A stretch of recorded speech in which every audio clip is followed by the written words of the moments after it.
Hola amigos, bienvenidos una vez más a su estudio bíblico del libro de los Romanos. Quiero recordarles que nuestro correo electrónico es equipandoalcristiano@gmail.com. El libro de los Romanos, estudio sistemático número 34 es el día de hoy, hermano. Amén, claro. Abrimos este programa con oración, hermano. Sí, hermano, para darle inicio al capítulo 9, Capítulo 9, del 1 al 5. programa 34. Ok, vamos a traer una oración. Señor, gracias le damos esta tarde por la cual permite una vez más llevar a cabo un estudio sistemático del libro de Romanos, deseando plenamente en nuestro corazón, Dios, que las enseñanzas sean de gran edificación para todos aquellos que nos observan, nos ven a través de este website, Equipando al Cristiano. También pedimos, Señor, que su Santo Espíritu, sabemos que desea lo mejor, toque los corazones de aquellos que nos escuchan. Si ya están en los caminos del Señor, que se afirmen, crezcan en el conocimiento de la palabra. Si no, Dios, que vengan al conocimiento de la verdad del Salvador, nuestro Señor Jesucristo, y vengan a ser salvos y adoptados en el Cristo Señor. Gracias a Dios por los países que se acercan a nuestro medio y que ven nuestras enseñanzas. Pedimos que las puertas sigan abriéndose, los corazones, los países, donde quiera sigan abriéndose, y que sea de bendición nuestro programa. En el nombre de nuestro Señor Jesucristo le decimos, Señor, gracias. Amén y amén. Amén. Amén. Ok, vamos a Romanos capítulo 9. Lo primero, ¿qué encontramos? Un poco claro, ¿no? Ahí está, hermano. Ok. Se está nublando, hermano. Se está nublando. Sí, se está nublando aquí en realidad. Sí. Tratamos un poquito el clima, lluvia, un poquito de frío. Y enfermitos. Y enfermos en realidad, ¿no? Un poquito de molestadera en la garganta. Make-up. No tenemos quien no. Se me está parando un gallo aquí, hermano. ¿Sí? Parece que ella quiere cantar, ¿o qué? Sí. ¿Cacaraquear? Sí. Lo vamos a aplastar con esta cosa. Digo. Ahí está. Ahí está. Okay. Cacaraquear. Ok. Lo primero, Romanos capítulo 9:1. Quiero leerlo, solo quiero leerlos y dar la información. Verdad digo en Cristo, no miento, y mi conciencia me da testimonio en el Espíritu. Lo interesante de esto es, primero, Pablo usa dos personajes interesantes, Jesucristo y el Espíritu Santo, para traer la información que a continuación va a dar. En otras palabras, dice, tengo como respaldo al Espíritu Santo y a Cristo Jesús. Ajá. De lo que a continuación quiero decir. Así que eso vamos a ver en el asunto ese. Verdad digo en Cristo, no miento, y mi conciencia me da testimonio en el Espíritu Santo. En otras palabras, el Espíritu Santo es el respaldo fehaciente de lo que a continuación se tiene que dar. Que tengo gran tristeza y continuo dolor en mi corazón. Quiero leer un trasfondo. Ahí puse un trasfondo aquí. Sí. Con respecto al verso 2, para poder entender ese asunto. Quiero leer el trasfondo para poder entender por qué es que Pablo siente gran tristeza y continuo dolor en el corazón. Y lo escribí de esta manera. Pablo fue considerado un renegado, traidor, anatema por sus hermanos los judíos, por predicar la salvación por gracia. Sí. Sabemos que él estaba en desacuerdo. Y por causa de ella, él insistió que los gentiles también tenían derecho de entrar al cielo, al igual que ellos como los judíos. Según ellos, los judíos, Pablo se había apartado de la verdad dada por Dios a ellos, o sea, la ley, al predicar la salvación por gracia, donde no solo ellos tenían acceso al cielo. Lo que ellos no entendieron es que Pablo no se había apartado de las buenas nuevas de Dios y al permanecer en ellas daba la verdadera interpretación. Se apartaba de sus malas interpretaciones y sus malas leyes, muchas leyes adicionales del hombre. De eso, Pablo nunca se apartó. No. Él permaneció. De hecho, profundizó para dar verdaderamente significado a los judíos que habían dado una mala interpretación de la ley recibida. Ellos son los que se habían apartado con tantas tradiciones y malas interpretaciones. Pablo permanecía siempre. Pero por medio de los judíos, a través de los ojos de ellos, Pablo es el que se había apartado. Era un anatema, un traidor, y que ahora era un renegado, alejado, y que estaba completamente loco. De hecho, en algunas partes consideraban que Pablo estaba un poco loco de todo lo que venía explicando. siendo que no seguía lo que ellos enseñaban, es que Pablo fue considerado un traidor. Entendiendo esto, nos damos cuenta y entendemos la introducción de Pablo en el capítulo 9, cuando hace referencia a sus hermanos, los judíos. Capítulo 9, 1. Mi conciencia me da testimonio en el Espíritu.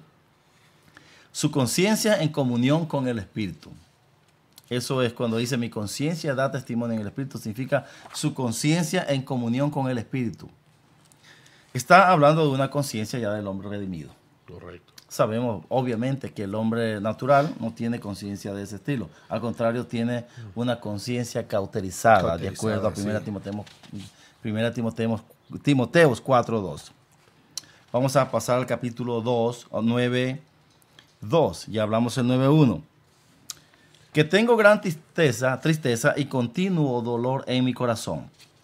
En la mente de Pablo está el llamamiento glorioso de Israel y ahora en su rechazamiento por parte de Dios debido a su rechazo al Mesías. Esa era la problemática de Pablo. Correcto. Tristeza, ¿por qué? Porque había un llamamiento. Sin embargo, ellos estaban rechazando al Mesías.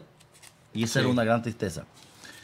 Y dice lo siguiente: porque eres pueblo santo a Jehová tu Dios, y Jehová te ha escogido para que le seas pueblo único de entre todos los pueblos que están sobre la tierra. Deuteronomio 14:2. Porque eres pueblo santo para el Señor tu Dios, y el Señor te ha escogido para que le seas un pueblo de su exclusiva posesión de entre los pueblos que están sobre la faz de la tierra. Correcto. Dice Deuteronomio 14:2. Correcto. Ahora, Isaías 43:21 dice: este pueblo he creado para mí, mis alabanzas publicaré. La palabra alabanza, hermano, no significa alabanza de canciones, de cantos. No es eso. Sino alabanza significa proclamar las buenas nuevas. Sí. Eso es lo que quiere decir la palabra alabanza, proclamar buenas nuevas. Ahora, el pueblo que yo he formado para mí proclamará mi alabanza. Es como exaltar, ¿no? Es como... Sí. como... No cantos, pues, no son cantos. No. Es cuando tú haces alabanza a alguien que hizo algo bueno, por ejemplo. Yeah. Oye, qué bueno que hiciste eso. Es algo parecido a ese término. Yeah, lo veo muy claro, ¿no? Sí, muy brillante. Ya ¿no? salió el solecito, hermano. Ahí está. Ok, porque ya miraba muy brillante. Sí, y ahorita que se nuble, yeah. otra vez tengo que subir. Ok, la idea es esta, hermano. Dios escoge a un pueblo donde Él conforma una nación. De hecho, todo comienza con Abraham. Sí. Para conformar una nación. Correcto. La pregunta está aquí. Cuando Dios conforma esta nación, ¿lo hace porque tiene privilegios especiales? ¿Porque Dios ve una característica muy particular en ellos? ¿Porque ellos están demostrando algo que a Dios le llama la atención y dice, no, a este pueblo lo voy a llamar porque ellos están demostrando algo? ¿O era un pueblo entre todos los pueblos, igual que todos los pueblos, y que quiso hacer de ese pueblo, entre todos los pueblos, una nación completamente diferente, santa, para luz de las naciones que le rodeaban? Ese era el propósito de Dios. De hecho, pues son hijos de la promesa. De hecho, son descendientes de la promesa. Por eso ya estaba estipulado desde antes del tiempo que ellos fueran la nación santa. Quería leer Primera de Pedro 2:9, que dice lo siguiente: mas vosotros sois linaje escogido. Y recuerden, Nación cuando Primera santa. de Pedro ya está refiriéndose a nosotros como iglesia. Sí, ya está hablando, O sea, la razón por la cual quiero sacar esto, hermano, es porque quiero que entienda que cuando hay un llamamiento de esta magnitud, hay una responsabilidad tremenda de magnitud también detrás de este llamamiento. O sea, cuando Dios hace un llamamiento como el que aparece en Primera de Pedro, mas vosotros sois linaje escogido, real sacerdocio, nación santa, pueblo querido por Dios. ¿Para qué? Hay un propósito por el cual Dios llama y da ese llamamiento tan... Vosotros linaje escogido, real sacerdocio, nación santa, pueblo querido por Dios. ¿Hay alguna causa por la cual lo hace? Sí. para que anunciéis las verdades o virtudes de aquel que os llamó de la tiniebla a la luz. Ese era el propósito de la nación de Israel. Sí, si vemos Romanos 3:2, grande en todo sentido, en primer lugar, porque a ellos les ha sido confiado los oráculos de Dios. Correcto, o sea, los Los estatutos las leyes, le fueron otorgados a ellos para presentárselos a las demás las naciones. Correcto, ese es el propósito. La razón por la cual saco, hermano, primera de Pedro, es porque la gente tiene que entender. La gente se vislumbra cuando escucha estos enunciados donde dice que Dios nos llama linaje escogido, real sacerdocio, nación santa, pueblo adquirido por Dios.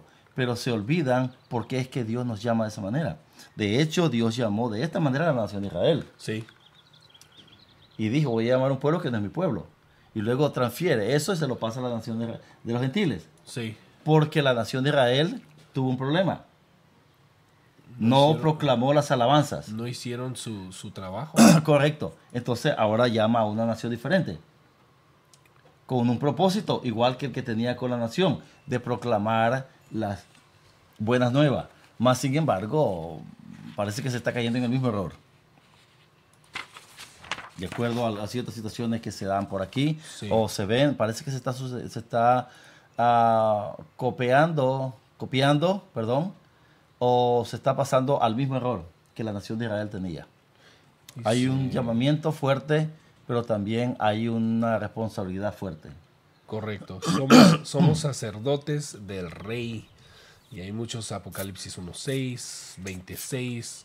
El hombre fue puesto para reinar en la tierra, solo tenía que comunicarse con Dios, pero al caer cambió su posición de rey a sacerdote de sacrificio. Sí, de hecho ya tenemos varios programas con el pastor Maya acerca de lo que es el real sacerdocio que se refiere a este versículo aquí, que no nos dejemos vislumbrar. El real sacerdocio no nos da una posición más arriba de todos los demás, sino que es el llamado a proclamar las virtudes de aquel que nos llamó de tinieblas a luz, que es el ir y predicar el evangelio. Solo porque tú fuiste nombrado real sacerdocio en la palabra, no significa que te vas a poner la vestimenta nueva y te vas a sentar a disfrutar de los diezmos. Aquí estoy yo como rey, aquí estoy yo. No, señor. El real sacerdocio, el programa que nos trajo el pastor Maya es ¿qué servicio pide Dios de nosotros? Es la nueva serie que trajo y está hablando de eso precisamente. Sí, correcto. De que Dios pide de nosotros que hagamos el trabajo. Hemos sido nombrados sus sacerdotes, pero eso es porque es solamente un deslindamiento de la obra de Jesucristo. Como embajadores de Él, tenemos que predicar las buenas nuevas. Perdón, hermano. Sí, es que así es. Y qué bueno que se corrobora porque el hermano Maya también estaba hablando de ese tema. Todos estamos tocando el mismo tema. No. Entonces, la idea de esto, por eso lo dije, hermano, el problema es que muchos se han engreído con esos títulos. Sí. A tal grado que creen que es un título que se le ha dado para que se siente. No. Es un título con una responsabilidad que hay que llevarla a cabo. Es servidumbre, hermano. Sí, exacto, hermano. Es un título de servidumbre. Es un título de servidumbre, hermano. No es un título de estar diciendo aquí yo estoy sentado, ustedes hagan el trabajo y se acabó. No. Si tomamos en cuenta la obra de los sacerdotes del Antiguo Testamento, hermano, era trabajar y trabajar duro. Y trabajaban más que nosotros. Y trabajaban mucho, hermano, porque tenían ellos que limpiar los pecados de la nación entera. Imagínense el trabajo que tenían que hacer. Sí. Entonces, no era el trabajo, aparte de que el trabajo de ellos exponían su vida cada día que tenían que entrar al lugar santísimo. Es correcto. El máximo sacerdote. Correcto. Todos los demás hermanos que trabajaban para los sacerdotes, que eran los levitas, tenían también responsabilidades grandes, hermano. Amén. Entonces, la posición que te da el título es de servidumbre, no es de reinado. Fuimos puestos en la tierra para reinar, pero como pecamos, venimos a ser servidumbre, hermano, básicamente. Porque el hombre vino a reinar la tierra, pero al pecar, ¿qué pasó? Tenía que trabajar la tierra con el sudor de su frente. Sí, cambió completamente, giró el asunto ahí. Cambió nuestra posición. Ahora, el título que nos da Dios de real sacerdocio, linaje escogido, hermano, no nos creamos que es para posición alta, es para la servidumbre que tenemos. Para servir. Para servirle, ¿eh? Sí, hermano. O sea, decimos eso porque la gente se olvida de la gran responsabilidad que hay detrás de esos títulos, Sí. de esos llamamientos que Dios nos da. Es de hecho, si alguien te dice esto eres, tienes que ponerte a trabajar. Sí. Ahora eres el gerente de la compañía, pues a darle más duro, hermano, porque si no te corren así. Correcto. O sea, detrás de un llamamiento superior, una responsabilidad superior. Esa es la Así idea, es. ¿no? Eso es lo que queremos decir. Ok. Más sin embargo, una vez que el pueblo ha sido llamado, sucedió ciertos problemas, y los tengo aquí, más el pueblo fue rebelde continuamente. Puse Isaías 3:9. Este pueblo es rebelde, hijos mentirosos. ¿Qué significa Israel, para empezar? Ahí vamos a entrar. Ok. Porque, de hecho, sí lo vamos a entrar, hermano, más adelante, porque aparece la palabra Israel allá más Sí, adelante. es Ok, que- ahí vamos a explicar eso. Ok. Jeremías 5:23. Este pueblo tiene corazón falso y rebelde. Ajá. Jeremías 18:15. Porque mi pueblo me ha olvidado, insensato. Ajá. Osea 11:7. Mi pueblo se ha adherido a la rebelión contra mí. Y ya no digamos lo que se dice en el Antiguo Testamento, en el Nuevo Testamento, Nuevo ¿no? Testamento. En el Nuevo Testamento de ellos. Ok. Capítulo 3. Porque deseara yo mismo ser anatema, separado de Cristo. ¿Qué es lo que significa anatema? Anatema Maldito. significa separado de Cristo. Un maldito completamente, porque de hecho, una persona separado de Cristo, hermano, Está bajo maldición. está bajo maldición. Hijo de ira. Sí, hermano. Hijo Vaso de de ira. ira. Sí. Por eso dice, yo quisiera ser anatema, o sea, separado de Cristo, un hijo maldito, hijo de maldición, porque todavía estoy bajo la ley. Llegó a Gálatas capítulo 3. Por amor a mis hermanos, los que son mis parientes según la carne. Ahora, muchos han visto en esta parte Ajá. de que es posible perder la salvación. No, señor. Porque Pablo, yo desearía ser anatema. Pero déjeme darle una información de acuerdo a que saqué en algunas partes, y vea lo siguiente. Y lo puse de esta manera. Muchos ven en esta parte la posibilidad de perder la salvación por el simple hecho de que Pablo lo deseaba. Pablo usa la expresión deseara como algo imposible, pues no está en él llevarla a cabo. No está en el poder de Pablo ni en ningún creyente en Cristo el querer perder la salvación, pues es algo irreversible. Una vez que se es salvo, genuinamente por gracia, imposible retrocederlo. Así es. Recordemos lo que Pablo dijo en el capítulo 5:7. Ciertamente apenas morirá alguno por un justo, con todo pudiera ser que alguno se osara, o sea, se atreviera a morir por el bueno. La razón por la cual Pablo expresa esto es para demostrar que ningún sacrificio humano, como el que él ahora quería hacer, Ajá. hace posible que otro ser humano sea aceptado delante de Dios. Imposible. Sino que es un sacrificio de Cristo, que es el que ya está prácticamente establecido. Correcto. Ok, esta es la idea. Pablo quiso dijo algo, deseara, imposible. Porque Pablo tenía en la mente, hermano, que ningún sacrificio de un ser humano hacía posible que otro fuese salvado. Porque el sacrificio ya había estado, ya fue Correcto. hecho. Cristo Jesús. Eso era lo que tenía en mente Pablo. Lo mismo aquí Pablo dice, sabe que su sacrificio como persona, volviéndose anatema, o sea, apartado de Cristo, no hace absolutamente ningún beneficio a sus hermanos judíos. La única fuente de salvación es Jesús. El hecho que Pablo haya dicho esta expresión no indica en lo absoluto que se pueda llevar a cabo o ser aceptada por Dios. El sacrificio estaba hecho. Ahora, Y eso es Jesús. un ejemplo más era Moisés. ¿Te acuerdas cuando dijo también eso? Moisés también pidió que le borraran del libro de la vida para que la nación entera o el pueblo que él llevaba fueran perdonados, se fueran Y- perdonados los pecados. Y la gente cree que es posible que se borren los libros, el nombre del libro. Y, no, hermano. Es lo mismo que hizo Moisés, es lo mismo que está diciendo Pablo aquí. Deseaba o deseara. El desear no implica que la voluntad de Dios pueda ser irreversible. Perdón, que pueda ser reversible. Amén. La voluntad de Dios es irreversible, hermanos.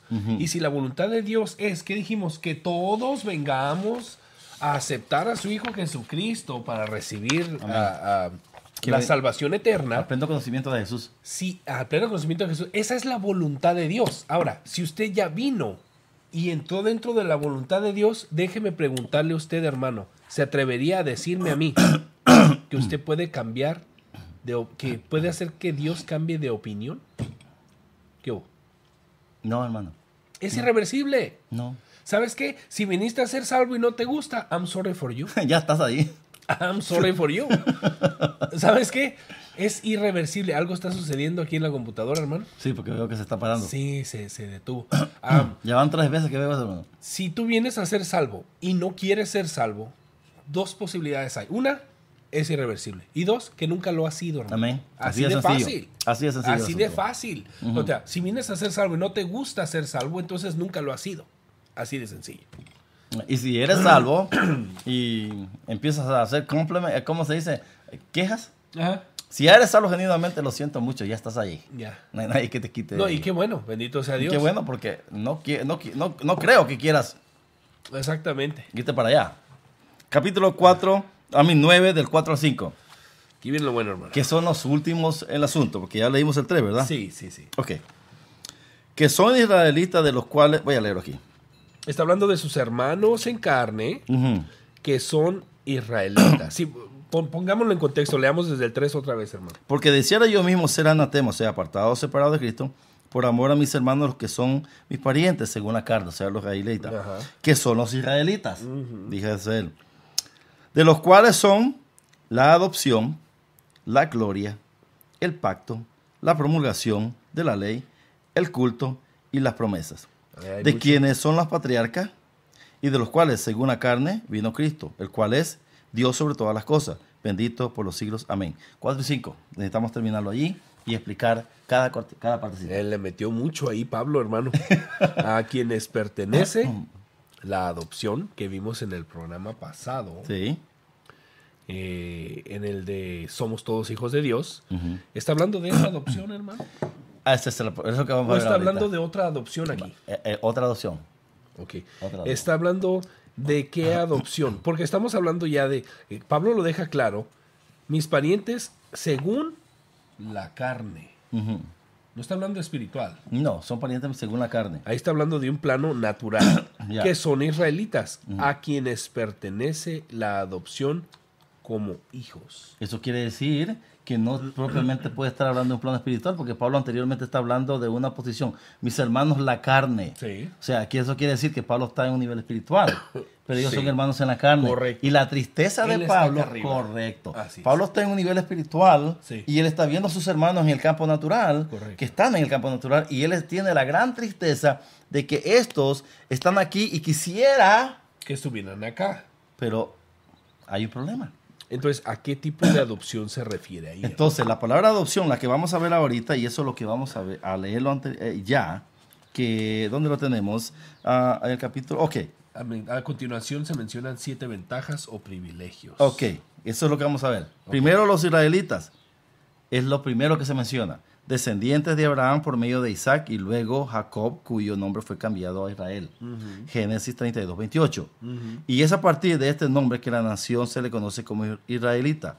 Judíos después del exilio de Babilonia, que se le conoció como tal. Adopción. Tuvieron el privilegio de ser adoptados como hijos de Dios. Ok, vamos a comenzar, hermano. A ver. Cuando la nación cuando este pueblo, que todavía no era un pueblo, porque prácticamente sale de Abraham. Sí. Abraham, ¿dónde estaba? Estaba entre todas las otras gente mezclado, entre todas las otras naciones mezclado. Estaba allí mezclado con todos los demás. Sí. De hecho, viene de Ur de los Caldeos, ¿verdad? Correcto. Eran creadores de imágenes. Su padre era... ¿Verdad que sí? Sí. Entonces, ¿qué quiere decir? Que Abraham era Ya era un hijo rebelde. eran de esa descendencia de adoradores de imágenes y sí. todo el asunto. O sea, no tenía ningún tipo de privilegio en el sentido, no adoras imágenes. No. También estaba allí, entre todos esos adoradores y estos señores que le gustaba adorar a los ídolos y santos y todo el asunto que le pudieran poner.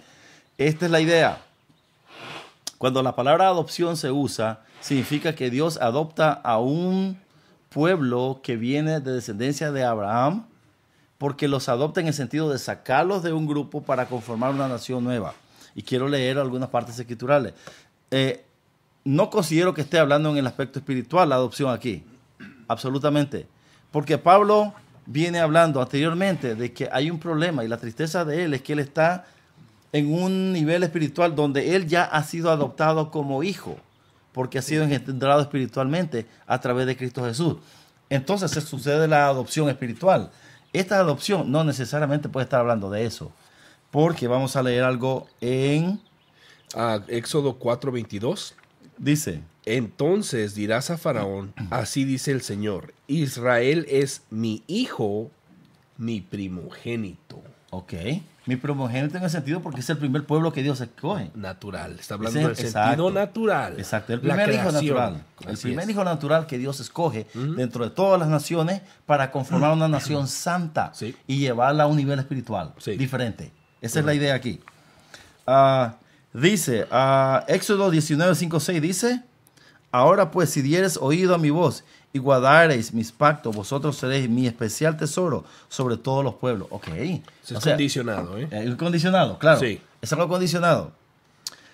Me seréis un reino de sacerdotes y gente santa. Eso lo miramos en 1 de Pedro. Sí. Oseas 11:1 dice, cuando Israel era muchacho, perdón, yo lo llamé y de Egipto llamé a mi hijo. Yo lo amé, dice. Yo lo amé. Sí, perdón. Yo lo amé y de Egipto llamé a mi hijo. Ajá. O sea, está hablando cuando lo saca del tantos años que estuvo de esclavitud ahí.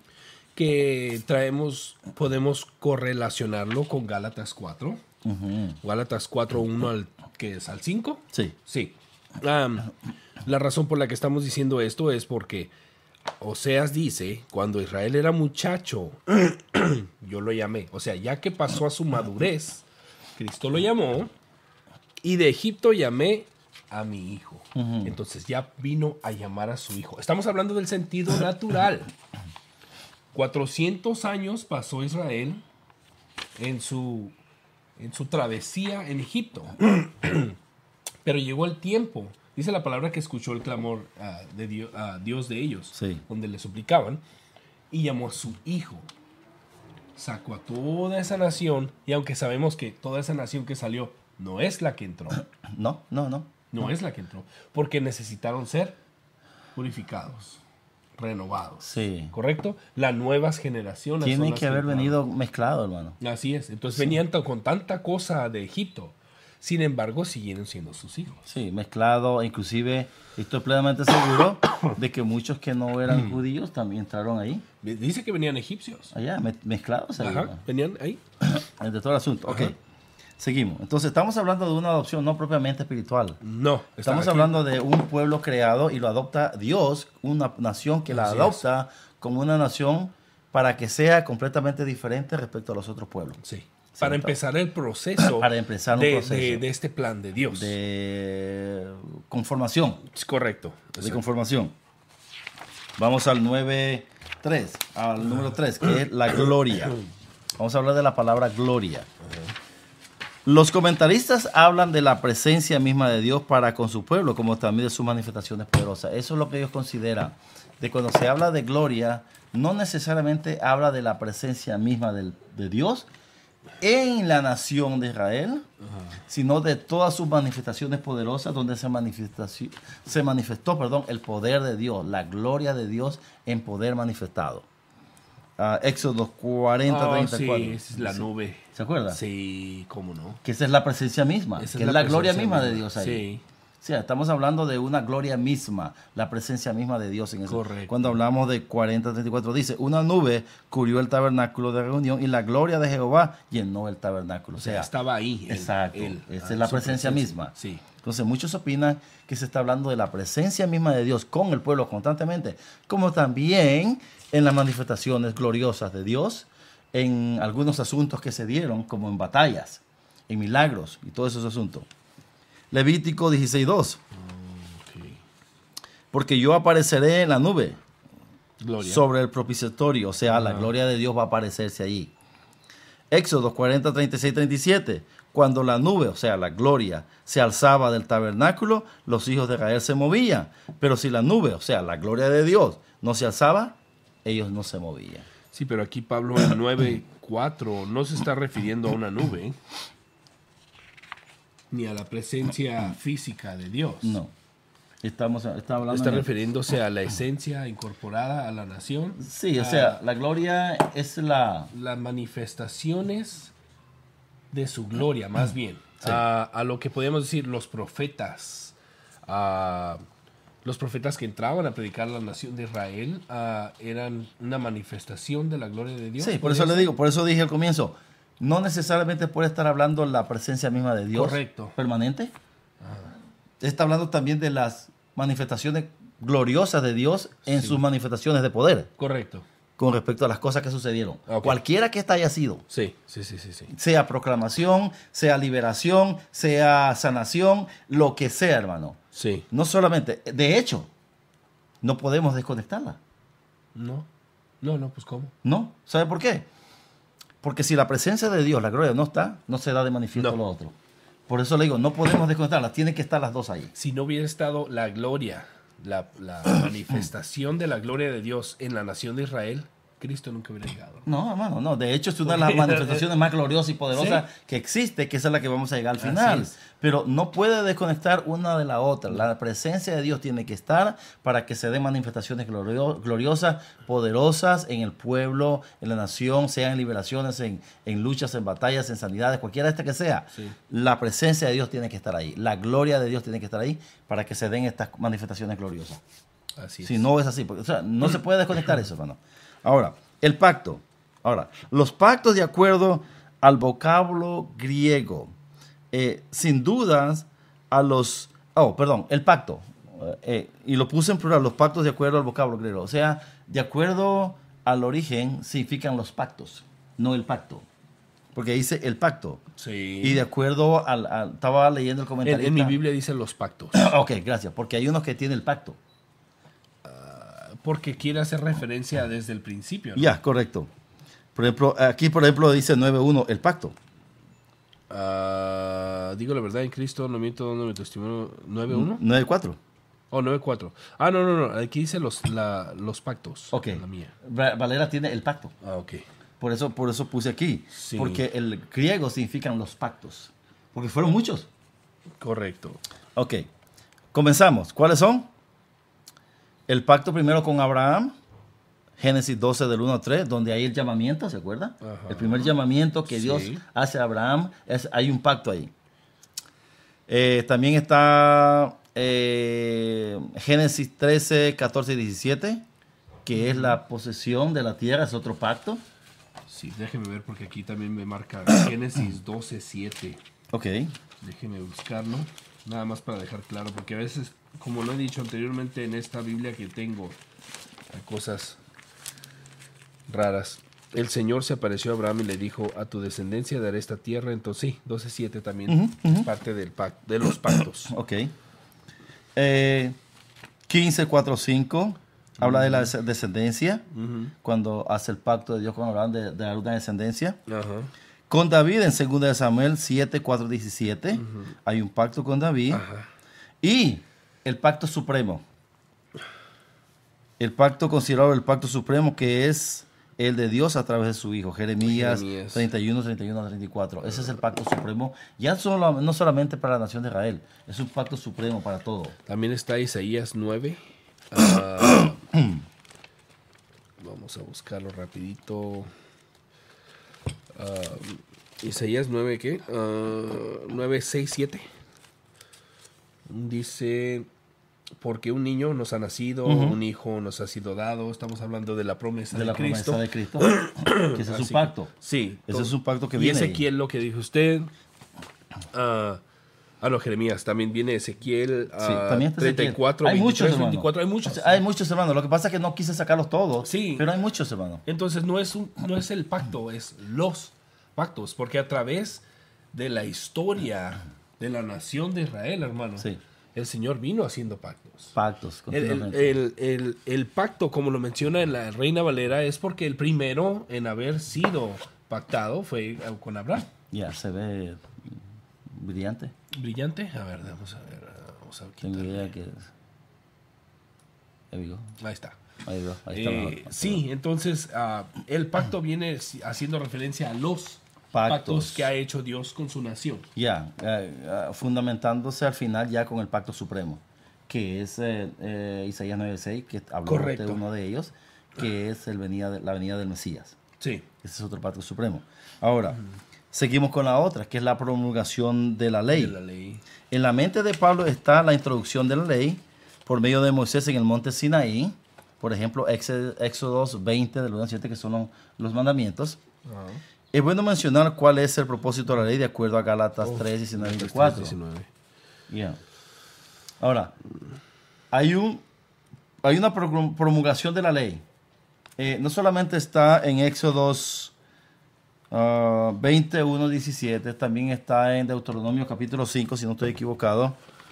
¿Deuteronomio qué, hermano? Deuteronomio... ¿Para qué? ¿Para los mandamientos? Sí, exacto, Deuteronomio 5.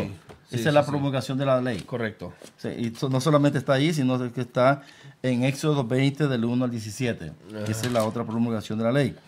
Ahora, la razón por la cual tengo Gálatas 3, 19, 24 es porque quería dar una aclaración del cuál es el propósito de la ley. Ya lo leímos al comienzo cuando estábamos leyendo Gálatas. ¿Se acuerdan? Sí. 4, que leímos 3 del 19 en adelante, el propósito de la ley, para no volverlo a leer.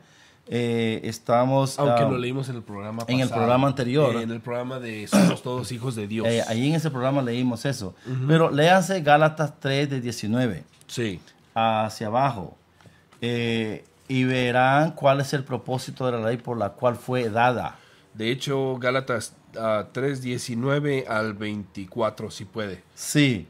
Recuerden, uno de los propósitos es que la ley se da a causa de las múltiples transgresiones del hombre. Correcto. O sea, el hombre viene transgrediendo continuamente y Dios le trae una ley y le dice, mira lo que estás violando. Si no... Estos son mis estándares morales. De hecho, son estándares morales que no precisamente hasta ese momento Dios los hizo. Son estándares morales que han existido. Han existido. Correcto. El problema aquí es que se nos dio libre albedrío y se nos dio la libertad de vivir, de ser. Y pasaron muchísimos años hasta que Dios dijo, oye, espérame tantito. Estos son los estatutos Que estás violando. que estás violando y bajo los cuales debes de llevar tu vida santa y a los cuales nadie le ha podido llegar más que Cristo Jesús. Amén. De hecho, si lo leemos en Romanos capítulo 2, dice que la ley está inscrita en los corazones. Sí, ya la traemos, hermano, porque sabemos que es el bien y el mal. Exacto. O sea, está aquí. Está allí. De hecho, Romanos capítulo 2, léalo. Y el ejemplo que siempre hemos dado y ha existido, hermano, usted sabe, perdón, todos sabemos que un niño no se le enseña a mentir. El niño miente por naturaleza. Porque ya viene Cuando ahí. usted lo agarra haciendo algo, un bebito, ¿qué estás haciendo? Nada. No, inmediatamente. Lo primero que aprendemos, la palabra que aprendemos es no, hermano. Sí, porque estamos negando. Dicen muchos, no, mamá, es cierto. Lo primero que le decimos a un niño es no. Y lo primero que aprende es no. Cuando lo agarramos haciendo algo, lo primero que dice el niño es no, aunque tenga las cosas en la mano. Uno aprende, ya lo trae, hermano. Es algo natural en el ser humano. Es algo, ¿no? El romper la ley es algo natural. Amén. Por ende, la traemos dentro de nosotros la ley, hermano. Sí, hermano. Porque la rompemos. ¿Ok? De hecho, déjame leerlo. Dice, porque cuando los gentiles que no tienen ley, porque a ellos no se les dio, sino que a los israelitas, hacen por naturaleza, ya viene dentro de ellos, lo que es de la ley, ¿qué cosa? Quebrantar los mandamientos. Es por naturaleza nuestra, quebrantar los mandamientos, porque eso está ahí ya. Dice, aunque no tengan ley, son ley para él mismo. Todo lo que hace, aunque la ley no haya estado escrita en ese entonces, es ley lo que ellos ya hacen, porque eso es natural en él, violar la ley continuamente. Cuando Dios trae la ley, los mandamientos, es simplemente porque hay múltiples transgresiones continuas en el hombre y Dios le dice, mira los mandamientos que estás violando. Estos son los mandamientos que estás violando. En mi Biblia dice, porque cuando los gentiles que no tienen la ley cumplen por instinto los dictados de la ley, ellos no teniendo la ley, correcto, son una ley para sí mismos. Correcto. Es naturaleza, hermano, violar la ley. Es una naturaleza. O sea, que la gente cree que porque no había ley en aquellos entonces no hay condenación. La Biblia dice, no. Ya la ley está escrita. Yo lo único que estoy haciendo es trayéndotela y haciéndote ver. Mira los que estás violando. Por naturaleza violas esto ya. Que ya está en mi eternidad. Sí, si la gente cree que apenas Dios trajo la ley y dice, bueno, voy a poner esto porque apenas la voy a escribir. No, eso es una eternidad que existe. El hombre se le ha dado y se le dice, por naturaleza estás violando algo que por eterno ya tengo, que es mi estatuto moral. Ok, volvemos aquí. Entonces, promulgación de la ley, ya sabemos que estamos hablando de los mandamientos. El número 6, el culto. Habla que, ustedes son el culto. Se refiere a las diferentes sacrificios, ofrendas, lavamientos y purificaciones administrados por los sacerdotes y levitas en favor del pueblo. El libro de Levítico hace mención de ello. Pueden leer todo el libro de Levítico. Bueno. Sí. Cuando habla acerca de culto y todo ese asunto, váyase al libro de Levítico, donde se da todo lo que ellos tenían que hacer, los sacerdotes, levitas y el pueblo. Entonces, eso se habla acerca de a eso se refiere, cuando hablamos de culto. Las promesas. Es referencia a las diferentes promesas de Dios para con ellos, especialmente la promesa del Mesías prometido. Hechos 2:39 dice, porque para vosotros es la promesa y para vuestros hijos y para todos los que están lejos, para cuantos el Señor nuestro Dios llamare. No solamente para los israelitas, sino para todos los que llame el Señor. Aquellos que están lejos, para cuanto el Señor llame. Entonces, no solamente para un grupo, es para todos. Hechos 32 dice, y nosotros también os anunciamos el evangelio de aquella promesa hecha a nuestros padres. Amén. 8. Los patriarcas. Recuerden que estamos viendo cada partecita, cada enunciado que se dio, todos esos 9 diferentes privilegios que a la nación de Israel se le ha dado. Sí. Los patriarcas, lógicamente en la mente de Pablo están los nombres de Abraham, Jacob e Isaac. Esos son simplemente los patriarcas, esos 3 nombres ahí. No se va mucho uno a decir o explicar nada, porque prácticamente eso es todo lo que está queriendo decir ahí. Abraham, Jacob e Isaac. Sabemos que a Jacob después se le fue cambiado el nombre de Israel, sí, que es con el nombre al cual la nación se le conoce. Según la carne vino Cristo. Según los patriarcas, en la carne es donde procede Cristo. Cristo procede según la carne de estos patriarcas. Y eso es lo que estamos hablando. Descendencia natural. Natural, hermano. Estamos hablando de descendencia natural, hermano.